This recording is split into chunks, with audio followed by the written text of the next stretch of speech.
hard to join you. Now we are opening the floor for any questions, reactions from you guys on what Sir VJ mentioned a while ago when it comes to editing. Or if you have any questions, please feel free to raise your hand. We will give you the mic. Yes, hello, good afternoon. Use this. You mentioned we cannot submit any photos that have been submitted to any other photo contest. Is it photo contest with cash prizes or any photo contest? Generally, any photo contest. Okay. Thank you. Sorry, you were to say? Ma'am, any photo contest po. So priority if you're gonna submit to JTI. For Sinag Larawan. Siya po yung priority. Yeah, and just to clarify also, I think we've encountered entries before that they have submitted outtakes from, for instance, they've entered a particular photograph and that photograph actually won an award. They submitted something that's not exactly that photograph, but probably it looks similar. So that's something that really So pwede yun? No. Series. No, yeah, the series. So yeah, because Oh, if you look because- at it, Technically, pwede siya, but be careful because the judges will, pag umabot siya ng advanced rounds, the judges and the team actually do cross-checks with other competitions on legalities, etc. So pag nakita na medyo pareho siya with another competition, tapos parehong photographer, the judges will have their own discussions about it. Any other questions?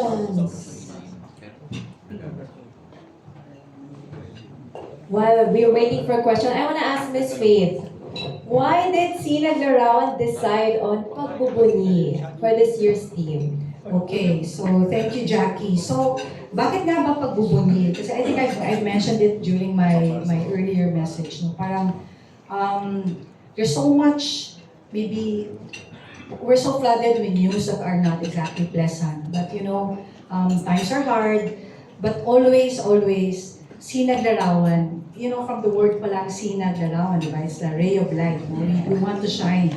Why not shine that light on something that's positive, no? To remind Filipinos, no, out there, no, tayong lahat, maalala natin na ang dami-dami pa talaga nating pwedeng ipagmalaki at ang dami pa natin pwedeng ipagbunyi, no, bilang Pilipino. So that's what we want to focus on. If you remember, the first ever Sinag Larawan that we did way back in 2023, that was after the period of the COVID, no? So the theme at the time was ang Pinoy Matibay, no?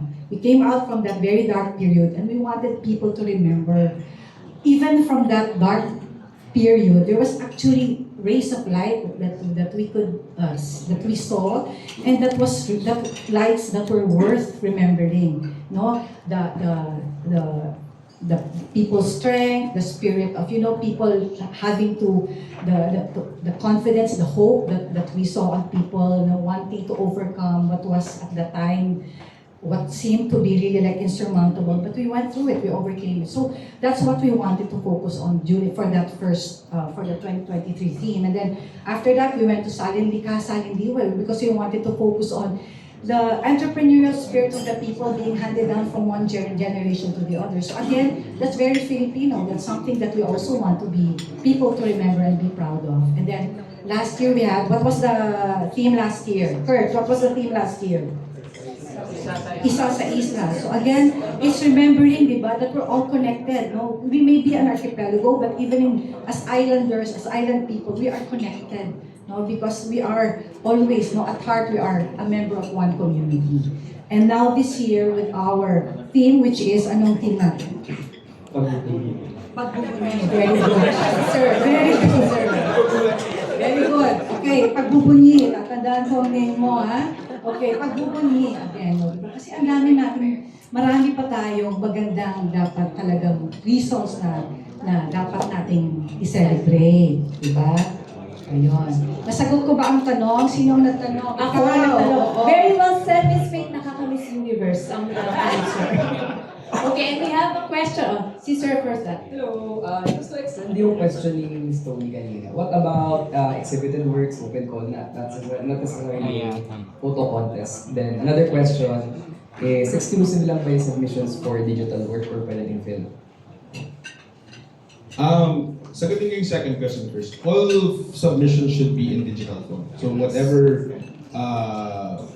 format you use to photograph, to capture the photograph, is accepted as long as it goes through the technical, it passes the technical aspect, the technical rules and guidelines.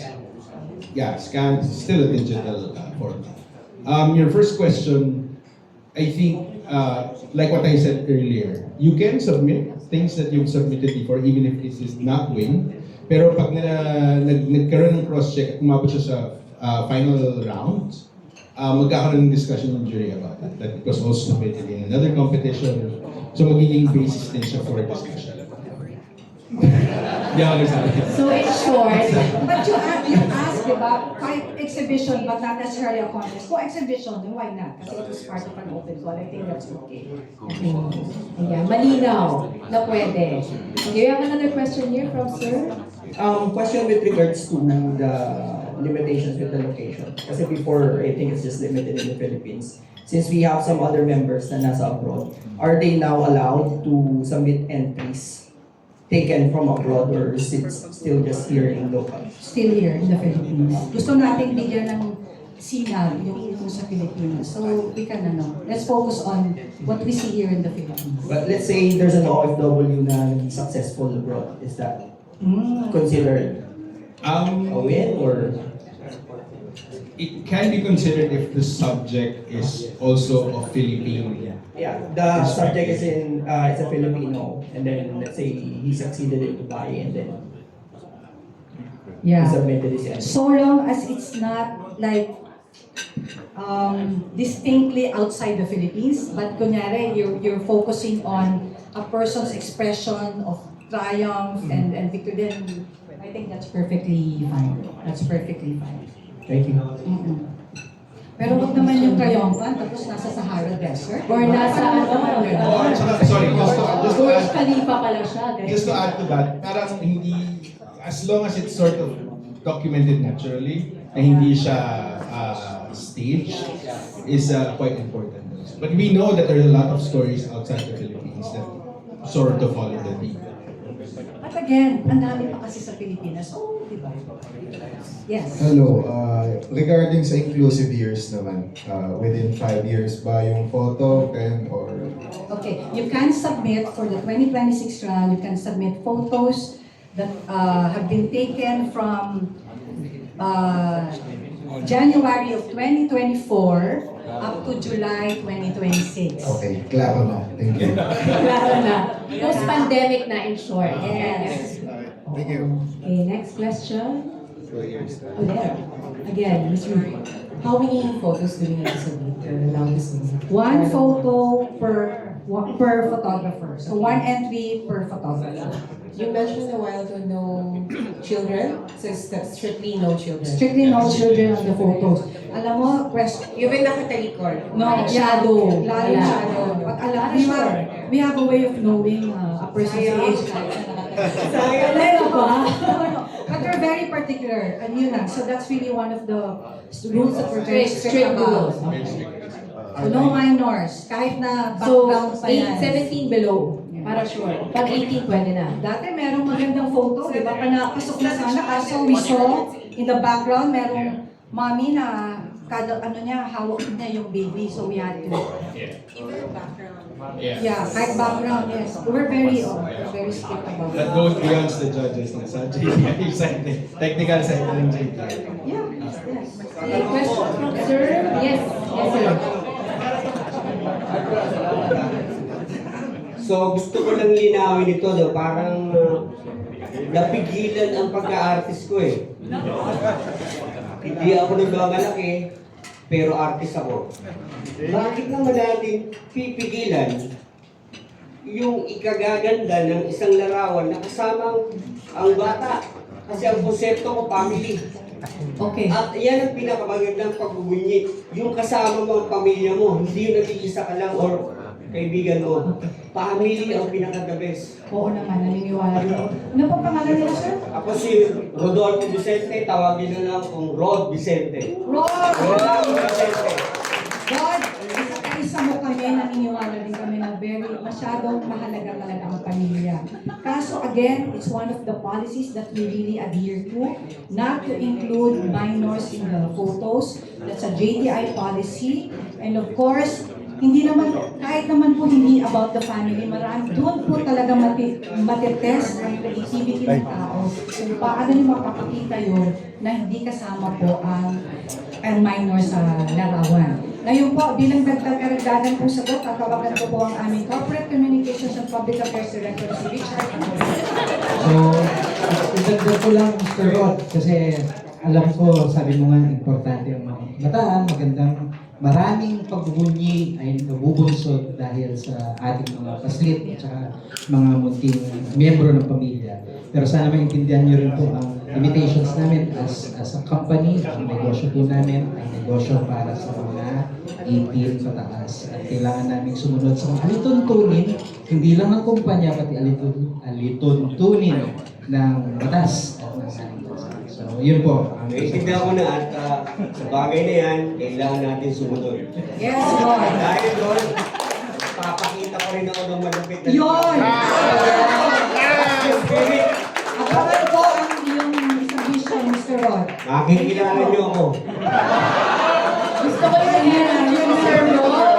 Abangan namin yan. Update kami Miss Faith tsaka Sir BJ sa entry ni Sir Rod. So we have another question. Okay. Or makinig naman tayo sa question ng nandun. Mr. Rod! Yung regarding po sa membership, if yung mga club members po, if someone else from a different club, someone na hindi pa siya part ng mga recognized club, can they join as an individual po? Okay. Meron kasi if the interested applicants go through our mechanics, kung hindi man sila member ng photo club, there's a way there. There's actually a template that they can use, submit that, and they can approach any photo club to have that signed. So we're making it very easy, very accessible for all interested photographers to join. Kahit kung wala na silang photo club, they can always ask a photo club to endorse them. Para to be their affiliate. Yes. Adopt them. Ganyan. And the photo clubs are only too happy to welcome because remember, if that particular photographer wins, Meron din prize for the photo club. Yes. Bragging rights. Correct. we discovered this person. Kinupkop namin siya. Kinupkop. Ang lalim. From pagbubunyi to kinupkop. Any meron pang question? tanong. Yes. Meron pang tanong. Hi, hello. I have a question po for close-up subjects. I'm just curious if kailangan po nilang mag-sign up ng consent form. Yes. So anything, meron po tayong models, consent form, model release form. Kasama po yun sa ating mechanics. It's all in the jticnagarawan.com website. Another question, I believe. Yes? As follow-up to that po, paano kapag yung photo matagal nang nakuha? So, way back 2024 and there's no way for us to contact the model. Kasi the photo should have been taken noong January 2024 up to July 2026. Yes, opo. Yun lang. So any photo older than that, you cannot enter. What You about cannot- if yung model po? yung model. Yeah. That will be the technicality. So kailangan nyo yung model release, your consent form. Thank you so much. Thank you. Paano nakakunod? Paano kunyari lumaan ka na sa area, tapos inabukasan na sa New York, paano yung consent from that? Nangyari yan, sir. I think kailangan mo pa din, you have, lalo na pag pumasok siya sa final or sa semi-final round, you have to find a way to find the person and ask for consent. Oh, yeah. I think that's one of the challenges of the photographer. Correct. No? Magpapa-Facebook ads. Nanawagan po I kami. guess, Something like that. tama. Para sure. Yes, sir. With regards with the form, since there are some shots na hindi naman recognizable yung person, we can still use the waiver na ginagamit before. Yeah, okay. So yung consent, only if the person is very much distinguishable. If super recognizable, right? Also, ang importante aspect is if you enter the private space of the person, pumasok ka ng bahay, pumasok ka ng bakuran, doon. And you have to Really get the consent. Yeah. Yes. Another question, yes. If it's it's like a festival or like a Event. Yeah, event or group, you know, like Bayanihan, for example. So do we need to get all of the people with consent? No. Yung distinguishable person, so kunyari yung frame, a majority of the frame is kita yung mukha ng subject. Then obviously it's not only the scene that you're trying to photograph. So then you have to have consent. Pero kung marami sila, group photograph. Plus it was an event outside, a public event. I think they do. That's okay. So additional lang po si Sir Rod. Kung gusto niyo po isali yung family picture niyo, pwede pa po kayo humabol sa HIPAA. Because there's a family picture, you may submit that until May 30. Wala pong bayad yun, sir. Wala pong bayad. Okay. Okay. So going back to Sinagarawan, so Guys, ano focus. lang, you mentioned kasi about the festivals, no? Okay, when you hear the word kasi pagbubunyi, immediately what comes to mind is the festivals, and the Philippines has a lot of festivals. But as Vijay I think shared earlier, I'm sure you're more creative than just taking a photo of a festival. So that's something that we want, we're really looking forward to seeing from you. Know how you can show pagbubunyi and how this is brought to reality in our daily lives. So how do you show that? It's not necessarily a big festival. So ayan na yung tip from Miss Faith. It doesn't have to be like an event. It's really more of how you show pagbubunyi on the daily, everyday lives. You capture it. Tama. Yes. And also, nandito yung pictures ng winners last year. You can go through them. I think some of the winners are here. You can ask them why they submitted this kind of photographs. Malaking bagay yung pag-interpret ng theme, and as I mentioned nga earlier, that the judges will give more emphasis in that, the interpretation and the visualization of photographs. So aside from the photo, I think kailangan galingan niyo yung caption. Diba? Because there's like, you have to tell something about the photo so that the judges can actually interpret it in the way, in part of the theme. Please share with your club members to have accurate captions as well. Yes. I do understand some are very creative in writing and in describing the photographs, but it's also important, especially for the judges, to know the details of the actual photo. Yes. So, Ms. Faith, aside from the no minors, what is the no-no in terms of subject matter that you mentioned a while ago? Any more other concerns that our photographers I have? believe aside from that, si VJ was already able to enumerate earlier the no-nos. No? So just keep those in mind. Again, take time. The first tip that VJ shared earlier. Please go through the Guidelines. guidelines, so that you can be sure that you're following, and that para hindi po tayo magkaroon ng risk na ma-disqualify yung inyong pinaghirapan na photo. Any other questions to Sir VJ regarding the technicalities, yung add-on, remove when it comes to the photo? Last one question from Last our question. audience before we wrap it up. Ngayon pa kayo na-shy, guys. Okay, sir. Ma'am, meron kasi yung nabanggit kanina tungkol dun sa like yung sample na jeepney driver, then meron mga pictures, then parang nabivisualize ko, parang ba natin yun? Hindi. Ano po? Tapos kasi naka-graduate din yung tapos parang yun. Example, graduate na po yun. So above 18, graduate na po siya ng college.